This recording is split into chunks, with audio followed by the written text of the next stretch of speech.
अगर पेट में गैस बन रही है और पेट फूल रहा है, आपको ऐसा लग रहा है जैसे पेट तन के गुब्बारा होता जा रहा है, ब्लोटिंग जिसको बोलते हैं, पेट के फूलने की वजह से लोगों को सीने में भारीपन लगता है। कभी कभी वही प्रॉब्लम, सीने में भारीपन की वजह से कभी कभी ऐसा भी लगता है कि बेचैनी घबराहट हो रही है। खाना कभी कभी डकार के साथ में ऊपर की तरफ आना चालू हो जाता है। तो इस बीमारी का नाम है GERD, गर्ड बोलते हैं इसको। मतलब आमाशय से खाना आहार नाल में आना। आमाशय मतलब गैस्टर, आहार नाल मतलब ईसोफेगस। तो गैस्ट्रो ईसोफेजियल रिफ्लक्स ऊपर की तरफ आएगा, नीचे से ऊपर की तरफ। अगर इसको पूरा तरीके से ठीक करना है, एक बहुत सिंपल सा रूटीन केवल फॉलो करना है, और वो आपने समझ लिया। आप खाने को इतना चबा दो कि आपका खाना मुंह में पानी हो जाए। और इसीलिए टैगलाइन जो है वो क्या है, खाने को पिए। खाने को इतना चबाओ कि खाना पानी हो जाए। और पीने के लिए मौन रहना जरूरी है खाने। अगर वो तो करेक्ट वे ऑफ ईटिंग का मैंने पूरा कंप्लीट एक वीडियो बना रखा है, आप उसको देखोगे तो उसमें जो पुराने समय में हमारे दादाजी जब भोजन करते थे तो कैसे करते थे, तो बिल्कुल भाई उनके सामने अच्छे बच्चे बैठे हैं अगर तो ज़्यादा शोर शरारत नहीं करेंगे, उनसे ज़्यादा बुलवाएंगे नहीं। वो अगर उनको कुछ मांगना भी होगा ना तो कटोरी बजा सकते हैं, वो बोलेंगे नहीं। तो मौन रह के भोजन करने का तात्पर्य जो था वो सिर्फ इतना था कि भोजन करते समय सिर्फ भोजन पे ही फोकस करो और किसी चीज़ पे फोकस नहीं होना चाहिए। अगर भोजन करते समय हम न्यूज़पेपर पढ़ रहे हैं, भोजन करते समय हम रील्स देख रहे हैं, भोजन करते समय बच्चे कार्टून देख रहे हैं, भोजन करते समय हम पिक्चर देख रहे हैं, भोजन करते समय चार लोग के बकवास कर रहे हैं, चार लोग मिलके, मोदी ने ऐसा कर दिया, मोदी जी बहुत बढ़िया, मोदी जी बहुत खराब। तो ये भी जो राजनीतिक दलों की बातें हैं, ये खाने की टेबल पर ना होके कहीं और होनी चाहिए। लेकिन सामान्य तौर पे देखा जाता है कि जैसे अपने यहाँ भोजनालय में भी आप देखोगे जगह जगह लिखा रखा है कि मौन रह के भोजन करें, आप वहाँ चले जाओ। तो वहाँ भी इतना लिखने के बावजूद भी कुछ ना कुछ तो हो ही जाता है। आज हमारे छाछ का नीमा लगा, आपके किसका लगा, नीम के पानी का लगा कि नींबू के पानी का लगा। ये भी कोई बातें हैं करने की, खाना खाते करते हैं लेकिन लोग, मैं खूब सुना है, मैं जाता हूँ तो लोग चुप हो जाते हैं। जिसमें लेडीज तो बिना सेंसर रह ही नहीं सकती, जैसे भी महिलाएं पुरुष दोनों ही मान लो। तो सबसे पहला अगर इस समस्या का उपचार करना है तो आपको खाने के एक ग्रास को गिन करके 60 बार से ज़्यादा चबाना चाहिए। उसके फायदे, सबसे पहला फायदा उसका हो जाएगा कि आपके दांत मजबूत रहेंगे, दांतों से रिलेटेड समस्याएं नहीं आएंगी अगर आप बहुत चबा के खाएंगे। ज़्यादा चबा के खाएंगे, आपकी लार की ग्रंथियां इनएक्टिव ही नहीं होंगी, एक्टिव फॉर्म में बनी रहेंगी। नहीं तो बहुत सारे लोगों का मुंह सूखने लगता है, लार ही नहीं बनती। फिर लार में पाचक एंजाइम होता है, वो अच्छी मात्रा में निकलेगा तो पाचन भी ठीक करेगा। फिर चबाते समय मुंह चलता है तो गैस्ट्रोकोलिक रिफ्लेक्स चलता है। अब गैस्ट्रोकोलिक रिफ्लेक्स एक बड़ा टॉपिक है।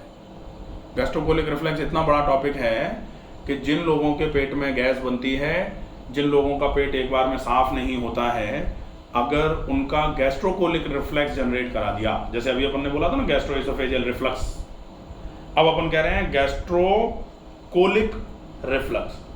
तो अब गैस्ट्रोकोलिक रिफ्लेक्स का मतलब है आमाशय से बड़ी आंत की तरफ चाल चालू करा दो। आमाशय से बड़ी आंत की तरफ तो चाल ही नहीं है, आमाशय तो शिथिल पड़ा हुआ है, आंत छोटी शिथिल पड़ी हुई है, पेट निकल के ढोलक होता जा रहा है। क्यों होता जा रहा है? क्योंकि चाल में कमजोरी पड़ रही है। अगर आंतों की चाल कमजोर पड़ेगी तो लिथार्जिक इंटेस्टाइन बोला जाता है इसको, आंत्र चाल में कमी बोला जाता है इसको, गट मोटिलिटी का कमजोर होना भी बोला जाता है। और अगर गट मोटिलिटी कमजोर हो गई ना तो फिर कई प्रकार की समस्याएं करा सकती है। तो गट मोटिलिटी को इम्प्रूव करने के लिए आपको कुछ ही नहीं लेना, केवल चबाना है। आप चबा के खाओ, गट मोटिलिटी इम्प्रूव हो जाएगी। आपकी इसी बात से मेरे पिताजी ने 15 साल निकाले हैं, उनकी छोटी आंत पूरी करा। डॉक्टर का ऑपरेशन करेंगे तो 75% फेल का चांस है, 25% सक्सेस, उसमें भी थैली बाहर लेके घूमना पड़ेगा। बिल्कुल बिल्कुल। अब वो जो थैली बाहर लटका के घूमना पड़ेगा, कितना बुरा हाल है कि आपकी आंत को काट के जोड़ देंगे, अब जो भी मल है वो थैली में आएगा, और वो भी आएगा नहीं, आपको ऐसे ऐसे करके करना पड़ेगा। लेकिन तो डॉक्टर क्या है, हमारे फैमिली मेंबर थे, उन्होंने एक ही कहा कि आप सिर्फ एक रोटी खाओ, सुबह एक रोटी, मतलब आप हर 2-2 3-3 घंटे से खाओ, चलेगा। और एक रोटी को इतने बारीक से चपा चपा चपा चपा के इतना खाओ कि नीचे वालों को कोई काम नहीं करना पड़े, ऊपर वाले ही सारा काम करके नीचे वालों को नीचे वालों का काम करना पड़े। क्या होता है कि जैसे कोई रॉ मटेरियल कहीं से कहीं पहुंचाना है तो रॉ मटेरियल पहुंचा दो, फिर वो अपना काम करेंगे, उसके बाद का काम वो करेंगे, उसके बाद का काम वो करेंगे। जैसे माना कि एक बाल्टी बनानी है, अब बाल्टी बनाने के बाद उसमें कुंडा लगाना है वैसे वाला, फिर उस पर लेबल करना है, फिर उसको पैक करना है। तो बाल्टी बनाने वाले ने बाल्टी बना दी, अब आगे खिसका दो, कुंडा लगाने वाला कुंडा लगाएगा। अब बाल्टी बनी नहीं, कुंडा लगाने वाले के पास पहुंचा दो, क्या कहाँ लगाएगा कुंडा? है, अब कुंडा लगानी आप प्रिंटिंग में पहुंचा दो, कहाँ प्रिंट करे, बाल्टी तो बनी नहीं। तो यहाँ से काम जब पूरा होगा तब नीचे का स्टमक अपना काम पूरा करेगा, फिर इंटेस्टाइन अपना काम करेगी छोटी वाली, फिर बड़ी वाली आंत अच्छा काम करके उसको बाहर करने का भी काम करेगी। तो काम पूरा तब होगा जब पहले स्टेप से चलेगा। कहा जाता है ना, पहली सीढ़ी चढ़ोगे तो ही ऊपर तक सुरक्षित पहुंच सकते हैं। पहली सीढ़ी चढ़ी नहीं, तीसरी सीढ़ी पे पहुंच जाओ, फिर 5वीं पे पहुंच जाओ, फिर 9वीं पे पहुंच जाओ, गिरने के चांसेस पूरे आप जाएंगे। तो बहुत आवश्यकता है कि रूट कॉज को पकड़ो और रूट कॉज को ख़त्म करो। अब जैसे GERD के लिए लोग कहते हैं कि GERD के लिए मान लो GERD है या हाइटल हर्निया हो गया, लेक्सेलियस हो गया, ये तो ऑपरेशन कराना पड़ेगा। मेरे पास कई मैसेज आते हैं, कई कॉल्स होते हैं कि GERD है या फिर हाइटल हर्निया हुआ है, क्या ऑपरेशन कराना ही ऑप्शन है, इसके अलावा कोई ऑप्शन नहीं। ऑपरेशन कराना कहाँ ऑप्शन है भाई? आपके पेट में गैस बन रही है, पेट तन रहा है लगातार, आप ऑपरेशन करके क्या करोगे? डेफिनेटली हो जाएगा भाई। आप हर्निया क्यों हो रहा है, जरूरत ही नहीं पड़ेगी। हर्निया अगर हुआ है उसका सबसे बड़ा रीजन, आज के हर्निया के रीजन और आज से 30 साल पहले के हर्निया के रीजन अलग अलग थे। पहले हर्निया का रीजन क्या होता था? पहले हर्निया छोड़ दो आप, तो नाभि खिसकने का रीजन मान लो। पहले नाभि खिसकने का रीजन क्या होता था? चले जा रहे थे, गड्ढे में पैर चला गया, नाभि खिसक गई, ऐसे धम से गिरे और खिसक गई, तो पैर खींच दो, ऐसे मरोड़ दो, सेट कर दो, सेट हो जाती थी। आज पैर गड्ढे में नहीं जा रहा, आज तो आंतों की सूजन ने, सूजी हुई आंत ने जोर से नाभि को धक्का मार दिया तो ऊपर चली गई। अब सूजन खत्म मत करो और आप नाभि को खींचते फिरो, तो जितनी खींचोगे उतना पेट में दर्द और हो जाएगा, पेट आम जाएगा जिसको कहते हैं। नलों में सूजन घूम रहे हैं लेके लोग, नलों में सूजन कोई लोग पता नहीं क्या क्या कहते हैं, नलें कहीं और हैं, फलाना है ठिकाना है। नहीं, नले का मतलब आंत ही तो है, आंत्रनाल।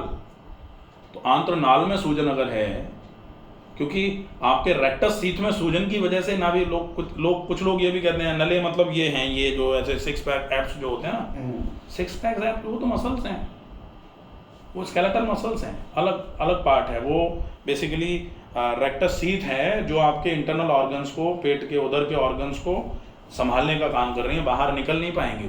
वो एक जाली है, जाली पेरिटोनियल कैविटी हो गई, उसके ऊपर से मसल की पूरी लेयर है। अब उस मसल की लेयर पर नीचे से ऑर्गन्स ने दबा दबा के प्रेशर लगा के उस दीवार को कर दिया कमजोर। अब और प्रेशर पड़ेगा तो दीवार और कमजोर होगी, और ज्यादा प्रेशर पड़ने से दीवार में जहां ज्यादा कमजोरी होगी वहां से निकल के आंत बाहर आ जाएगी। अब कहाँ निकली है? नाभि के पास से निकली है तो अम्बिलिकल हर्निया, इंग्वाइनल लिगामेंट से निकली है तो इंग्वाइनल हर्निया, हाइटल हर्निया यहाँ अगर मान लो ये जो इसोफेजियल ओपनिंग होती है वहाँ से निकल के स्टमक थोरेसिक कैविटी में घुस जाएगा तो इसको हाइटल हर्निया बोलते हैं, और ज़्यादा नीचे की तरफ चली जाएगी इंटेस्टाइन तो स्क्रोटल हर्निया बोलते हैं। अलग अलग। तो हर्निया का कहाँ भाई, अगर मान लो ज़्यादा हो गया है, आपको ऑपरेशन कराना है, कराओ, लेकिन कब?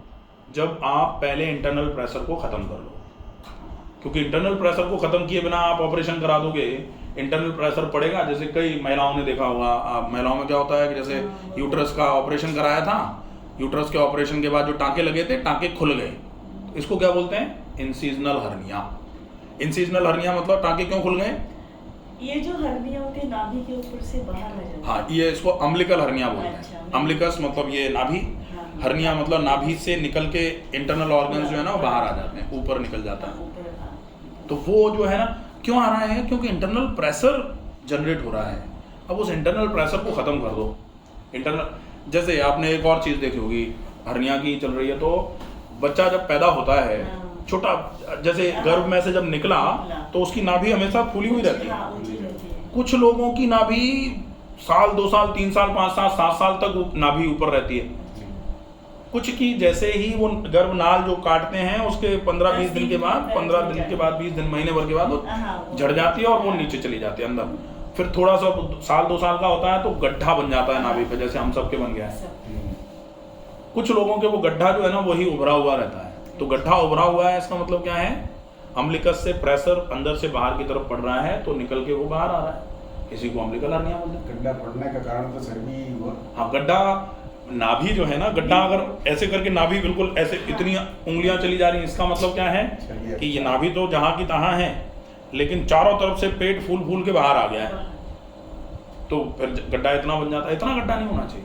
कई लोगों की नाभि इतनी अंदर रह जाती है, पेट पूरा बाहर आ जाता है ऐसे कि नाभि में इन्फेक्शन हो जाता है। फिर तो उतना होना, वो नाभि की प्रॉब्लम नहीं है, वो पेट की प्रॉब्लम है, निकल रहा है, वेट की प्रॉब्लम है, लिथारिसिटी की प्रॉब्लम है, तो उसको भी ठीक कर सकते हैं।